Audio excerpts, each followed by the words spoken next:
యెషయా గ్రంథము 54వ అధ్యాయము. గొడ్రాల, పిల్లలు కననిదాన జయగీతమెత్తు, ప్రసవ వేదన పడనిదాన జయకేతన నెత్తి ఆనందపడు. సంసారి పిల్లల కంటే విడువబడిన దాని పిల్లలు విస్తారం వగుదురని యెహోవా సెలవిచ్చుచున్నాడు. నీ గుడారపు స్థలమును విశాలపరచవు, నీ నివాస స్థలముల తెరలు నిరాటంకముగా సాగనిము. నీ త్రాళ్లను పొడుగు చేయము, నీ మేకులను దిగగొట్టుము. కుడి వైపునకును ఎడమ వైపునకును నీవు వ్యాపించదవు. నీ సంతానము అన్య జనముల దేశమును స్వాధీనపరచుకొనును, పాడైన పట్టణములను నివాస స్థలములుగా చేయును. భయపడకము, నీవు సిగ్గుపడనక్కర్లేదు. అవమానమును తలంచకము, నీవు లజ్జపడనక్కర్లేదు. నీవు నీ బాల్యకాలపు సిగ్గును మరచుదు, నీ వైధవ్యపు నిందను ఇక మీదట జ్ఞాపకము చేసుకొనము. నిన్ను సృష్టించిన వాడు నీకు భర్త అయ్యున్నాడు. సైన్యములకు అధిపతియగు యెహోవా అని ఆయనకు పేరు. ఇశ్రాయేలు యొక్క పరిశుద్ధ దేవుడు నీకు విమోచకుడు. సర్వలోకమునకు దేవుడని ఆయనకు పేరు. నీ దేవుడు ఈ మాట సెలవిచ్చుచున్నాడు. విడవబడి దుఃఖాక్రాంతురాలైన భార్యను పురుషుడు రప్పించినట్లును, తృణీకరింపబడిన యవనపు భార్యను పురుషుడు రప్పించినట్లును యెహోవా నిన్ను పిలుచుచున్నాడు. నిమిషమాత్రము నేను నిన్ను విసర్జించి తిని గొప్ప వాత్సల్యముతో నిన్ను సమకూర్చెదను. మహోద్రేకము కలిగి నిమిషమాత్రము నీకు విముఖుడనైతిని, నిత్యమైన కృపతో నీకు వాత్సల్యము చూపుదును అని నీ విమోచకుడకు యెహోవా సెలవిచ్చుచున్నాడు. నోవహు కాలమున జల ప్రళయమును గూర్చి నేను చేసినట్లు చేయుదును. జలములు భూమి మీదకి ఇకను పొర్లుచూ రావని నోవహు కాలమున నేను ఒట్టు పెట్టుకొనినట్లు నీ మీద కోపముగా నుండననియు నిన్ను గద్దింపననియు నేను ఒట్టు పెట్టుకొని ఉన్నాను. పర్వతములు తొలగిపోయినను, మెట్టలు తత్తరిల్లినను నా కృప నిన్ను విడిచిపోదు. సమాధాన విషయమైన నా నిబంధన తొలగిపోదు అని నీ యందు జాలిపడు యెహోవా సెలవిచ్చుచున్నాడు. ప్రయాసపడి గాలి వాన చేత కొట్టబడి ఆదరణ లేక ఉన్నదాన, నేను నీలాంజనములతో నీ కట్టడమును కట్టుదును, నీలములతో నీ పునాదులను వేయుదును. మాణిక్యములతో నీ కోట కొమ్ములను, సూర్యకాంతములతో నీ గుమ్మములను కట్టుదును. ప్రశస్తమైన రత్నములతో నీకు సరిహద్దులు ఏర్పరచదును. నీ పిల్లలందరూ యెహోవా చేత ఉపదేశము నొందుదురు. నీ పిల్లలకు అధిక విశ్రాంతి కలుగును.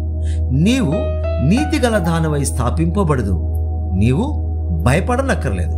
బాధించువారు నీకు దూరముగా నుందురు, భీతి నీకు దూరముగా ఉండును. అది నీ దగ్గరకు రానే రాదు. జనులు గుంపు కూడినను వారు నా వలన కూడరు. నీకు విరోధముగా గుంపు కూడువారు నీ పక్షపు వారగదురు. ఆలకించుము, నిప్పులూది తన వృత్తికి తగినట్టుగా పనిముట్టు చేయు కుమ్మరిని సృజించువాడను నేనే. నాశనము చేటుకై పాడు చేయు వాని సృజించువాడను నేనే. నీకు విరోధంగా రూపింపబడిన ఏ ఆయుధమును వర్ధిల్లదు. న్యాయ విమర్శలో నీకు దోషారోపణ చేయు ప్రతి వానికి నీవు నేరస్థాపన చేసేదవు. యెహోవా యొక్క సేవకుల నీతి నా వలన కలుగుచున్నది. ఇది వారి స్వాస్థ్యము. ఇదే యెహోవా వాక్కు. యెషయా గ్రంథము 55వ అధ్యాయము. దప్పిగొనిన వారలారా, నీళ్ల యుద్ధకు రండి. రూకలు లేని వారలారా, మీరు వచ్చి కొని భోజనము చేయుడి. రండి, రూకలు లేకపోయినను ఏమియు ఇకయే ద్రాక్షారసమును పాలను కొనుడి. ఆహారము కాని దాని కొరకు మీరెలా రూకలిచ్చెదరు? సంతృష్టి కలుగు చేయని దాని కొరకు మీ కష్టాజితమును ఎందుకు వ్యయపరచెదరు? నా మాట జాగ్రత్తగా ఆలకించి మంచి పదార్థము భుజించుడి. మీ ప్రాణము సారమైన దానియందు సుఖింపనీయుడి. చెవియొగ్గి నా యొద్దకు రండి. మీరు వినిన ఎడల మీరు బ్రతుకుదురు. నేను మీతో నిత్య నిబంధన చేసేదను. దావీదునకు చూపిన శాశ్వత కృపను మీకు చూపుదును. ఇదిగో జనములకు సాక్షిగా అతని నియమించితని, జనములకు రాజుగాను అధిపతిగాను అతని నియమించితని. నీవెరుగని జనములను నీవు పిలిచెదవు. నిన్ను ఎరుగని జనులు యెహోవా నిన్ను మహిమపరచగా చూచి, నీ దేవుడని యెహోవాను బట్టి, ఇశ్రాయేలు పరిశుద్ధ దేవుని బట్టి నీ యొద్దకు పరుగెత్తి వచ్చెదరు. యెహోవా మీకు దొరుకు కాలమునందు ఆయనను వెదకొడి. ఆయన సమీపములో ఉండగా ఆయనను వేడుకొనడి.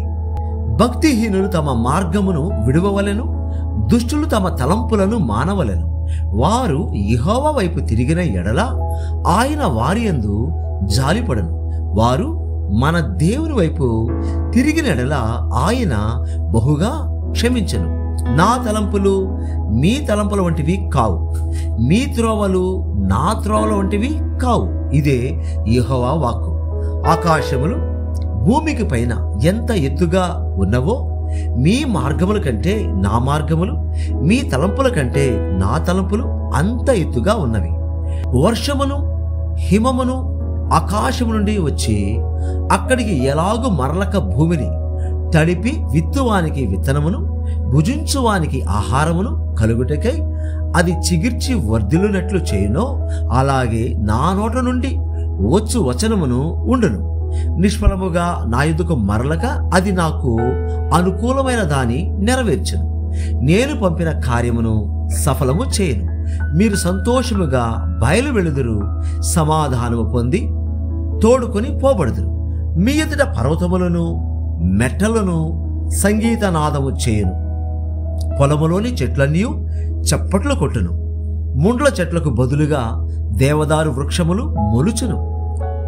దురదగొండి చెట్లకు బదులుగా గుంజి వృక్షములు ఎదుగును.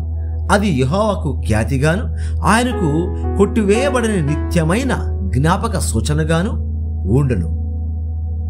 యెషయా గ్రంథము 56వ అధ్యాయం.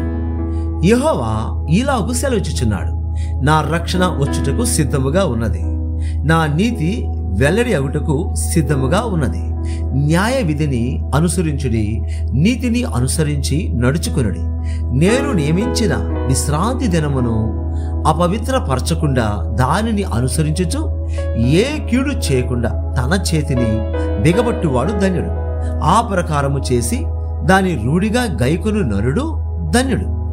యెహోవాను హత్తుకొను అన్యుడు నిశ్చయముగా యెహోవా తన జనులలో నుండి నన్ను వెలివేయునని అనుకొనవద్దు. షండు నేను ఎండిన చెట్టని అనుకొనవద్దు. నేను నియమించిన విశ్రాంతి దినములను ఆచరించుచు నాకిష్టమైన వాటిని కోరుకొనుచు నా నిబంధన నాధారము చేసుకొనుచున్న షండులను గూర్చి యెహోవా ఇలాగు సెలవిచ్చుచున్నాడు, నా ఇంటను నా ప్రాకారములలోను ఒక భాగమును వారికి ఇచ్చేదను. కొడుకులు కూతుళ్ళు అని అనిపించుకున్నట్టు కంటే శ్రేష్టమైన పేరు వారికి పెట్టుచున్నాను.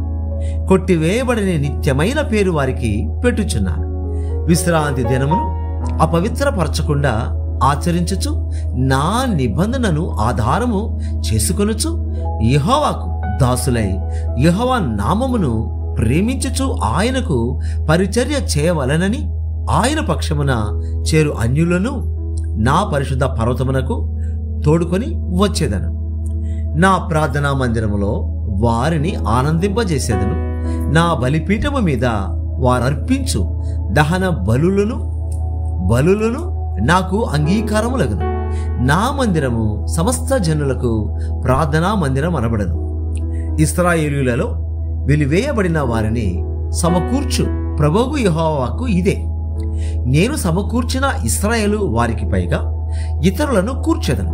పొలములోని సమస్త జంతువులారా, అడవిలోని సమస్త మృగములారా, భక్షించుటకు రండి. వారి కాపరులు గ్రుడ్డివారు, వారందరూ తెలివిలేనివారు, వారందరూ మూగ కుక్కలు, మొరుగలేరు, కలవరించుచు పండుకొని వారు నిద్రాసక్తులు. కుక్కలు తిండికి ఆతురపడును, ఎంత తినినను వాటికి తృప్తి లేదు. ఈ కాపరులు అట్టివారే, వారు దేనిని వివేచింపజాలరు. వారందరూ తమకిష్టమైన మార్గమున పోదురు. ఒకడు తప్పకుండా అందరూ స్వప్రయోజనమే విచారించుకొందురు. వారిట్లందరూ, నేను ద్రాక్షారసము తెప్పించదను, మనము మద్యము నిండారులగునట్లు త్రాగుదము రండి. నేడు జరిగినట్టు రేపు మరి లక్షణముగా జరుగును. యెషయా గ్రంథము 57వ అధ్యాయము. నీతిమంతులు నశించుట చూచి ఎవరినూ దానిని మనసున పెట్టరు. భక్తులైన వారు తీసుకొని పోబడుచున్నారు. కీడు చూడకుండా నీతిమంతులు కొనిపోబడుచున్నారని ఎవరికిని తోచదు. వారు విశ్రాంతిలో ప్రవేశించుచున్నారు. తమకు సూటిగానున్న మార్గమున నడుచువారు తమ పడకల మీద పరుండి విశ్రమించుచున్నారు. మంత్ర ప్రయోగపు కొడుకులారా, వ్యభిచార సంతానమా, వేశ్యా సంతానమా, మీరక్కడికి రండి. మీరెవని ఎగతాళి చేయుచున్నారు? ఎవని చూచి నోరు తెరచి నాలుక చాచుచున్నారు? మీరు తిరుగుబాటు చేయవారును అబద్ధికులను కారా? మస్తచా వృక్షములను చూచి పచ్చని ప్రతి చెట్టు క్రిందను కామము రేపుకొని వరలారా, లోయలలో రాతి సందుల క్రింద పిల్లలను చంపు వరలారా. నీ భాగ్యము లోయలోని రాళ్లవలే ఉన్నది, అవియే నీకు భాగ్యము. వాటికే పానీయార్పణము చేయుచున్నావు, వాటికే నైవేద్యము నర్పించుచున్నావు. ఇవన్నీ జరుగగా నేను ఊరకుండా దగునా? ఉన్నతమైన మహాపర్వతం మీద నీ పరుపు వేసి కొంటివి, బలి అర్పించుటకు అక్కడికే ఎక్కితివి. తలుపు వెనుకను ద్వారబంధము వెనుకను నీ జ్ఞాపక చిహ్నము ఉంచితివి. నాకు మరుగై బట్టలు తీసి మంచమెక్కితివి. నీ పరుపు వెడల్పు చేసుకొని నీ పక్షముగా వారితో నిబంధన చేసితివి. నీవు వారి మంచము కనబడిన చోట దాన్ని ప్రేమించితివి. నీవు తైలము తీసుకొని రాజునద్దకు పోతివి. పరిమళ ద్రవ్యములను విస్తారముగా తీసుకొని నీ రాయబారులను దూరమునకు పంపితివి. పాతాళమంత లోతుగా నీవు లొంగితివి. నీ దూర ప్రయాణము చేత నీవు ప్రయాసపడినను అది అసాధ్యమని నీవు అనుకొనలేదు. నీవు బలము తెచ్చుకొంటిని గనుక నీవు సొమ్మసలలేదు. ఎవనికి జడిసి భయపడినందున ఆ సంగతి మనస్కరింపకపోతివి. నీవు కళ్ళలాడి నన్ను జ్ఞాపకము చేసుకొనకపోతివి. బహుకాలము నుండి నేను మౌనముగా నుండినందుననే గదా నీవు నాకు భయపడుటలేదు. నీ నీతి ఎంతో నేనే తెలియజేసేదను. నీ క్రియలు నీకు నిష్ప్రయోజనములగును. నీవు మొరపెట్టినప్పుడు నీ విగ్రహముల గుంపు నిన్ను తప్పించునేమో. గాలి వాటన్నిటినీ ఎగరగొట్టును గదా. ఒకడు ఊపిరి విడిచిన మాత్రమున అవన్నీ కొట్టుకొని పోను. నన్ను నమ్ముకొని వారు దేశమును స్వతంత్రించుకొందరు, నా పరిశుద్ధ పర్వతమును స్వాధీనపరచుకొందరు. ఎత్తు చేయడి త్రోవను సిద్ధపరచుడి. అడ్డు చేయు దానిని నా జనుల మార్గములో నుండి తీసివేయుడి అని ఆయన ఆజ్ఞ ఇచ్చుచున్నాడు. మహాఘనుడును మహోన్నతుడును పరిశుద్ధుడును నిత్య నివాసియునైన వాడు ఇలాగు సెలవిచ్చుచున్నాడు. నేను మహోన్నతమైన పరిశుద్ధ స్థలములో నివసించువాడను అయినను వినేమగల వారి ప్రాణమును ఉజ్జీవింప చేయుటకును, నలిగిన వారి ప్రాణమును ఉజ్జీవింప చేయుటకును, వినేమగల వారి యొద్దను దీన మనసు గల వారి యొద్దను నివసించుచున్నాను. నేను నిత్యము పోరాడువాడను కాను, ఎల్లప్పుడూ కొప్పించువాడను కాను. అలాగుండి నెడల నా మూలముగా జీవాత్మ క్షీణించును. నేనే పుట్టించిన నరులు క్షీణించిపోదురు. వారి లోపం వలన కలిగిన దోషమును బట్టి నేను ఆగ్రహపడి వారిని కొట్టితిని. నేను నా ముఖము మరుగు చేసుకొని కోపించితిని. వారు తిరుగబడి తమకిష్టమైన మార్గమున నడుచుచూ వచ్చిరి. నేను వారి ప్రవర్తనను చూచితిని. వారిని స్వస్థపరచుదును, వారిని నడిపింతును, వారిలో దుఃఖించు వారిని ఓదార్చుదును. వారిలో కృతజ్ఞతాబుద్ధి పుట్టించుచు దూరస్థులకును సమీపస్థులకును సమాధానమని చెప్పి నేనే వారిని స్వస్థపరచదునని యెహోవా సెలవిచ్చుచున్నాడు. భక్తిహీనులు కదలుచున్న సముద్రం వంటి వారు, అది నిమ్మలింపనేరదు. దాని జనములు బురదను మైలను పైకి వేయను. దుష్టులకు నెమ్మది ఉండదని నా దేవుడు సెలవిచ్చుచున్నాడు.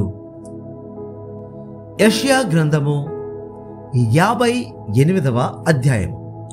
తాళక బోర ఊదినట్లు ఎలుగెత్తి బిగ్గరగా కేకలు వేయము. వారు చేసిన తిరుగుబాటును నా జనులకు తెలియజేయము. యాకోబు ఇంటి వారికి వారి పాపములను తెలియజేయము. తమ దేవుని న్యాయవిధిని విడువక నీతిని అనుసరించు వారైనట్టు అనుదినము వారు నా యొద్ద విచారణ చేయించు నా మార్గములను తెలుసుకొన నిచ్చ కనుపరచుదురు. తమకు న్యాయమైన తీర్పులు తీర్చవలనని వారు అడుగుదురు. దేవుడు తమకు ప్రత్యక్షకుడు కావాలనని ఇచ్చయింతురు. మేము ఉపవాసముండగా నీవెందుకు చూడవు? మేము మా ప్రాణములను ఆయాసపరుచుకొనగా నీవెందుకు లక్ష్య పెట్టవు అని అందురు. మీ ఉపవాస దినమున మీరు మీ వ్యాపారము చేయుదురు, మీ పనివారి చేత కఠినమైన పని చేయించుదురు. మీరు కలహపడుచు వివాదము చేయుచు అన్యాయముగా గుద్దులాడుచు ఉపవాసముందురు. మీ కంఠధ్వని పరమున వినబడినట్లుగా మీరిప్పుడు ఉపవాసం ఉండరు. అట్టి ఉపవాసము నాకు అనుకూలమా? మనుషుడు తన ప్రాణమును బాధపరుచుకొనవలసిన దినము అట్టిదేనా? ఒకడు జమ్ము వలె తల వంచుకొని గోనె పట్ట కట్టుకొని బూడిద పరచుకొని కూర్చుండుట ఉపవాసమా? అట్టి ఉపవాసం యెహోవాకు ప్రీతికరమని మీరు అనుకొందురా? దుర్మార్గులు కట్టిన కట్లను విప్పుటయు కాడిమాను మేకులు తీయుటయు బాధింపబడిన వారిని విడిపించుటయు ప్రతి కాడిని విరుగగొట్టుటయు నేనేర్పరచుకొనిన ఉపవాసము గదా.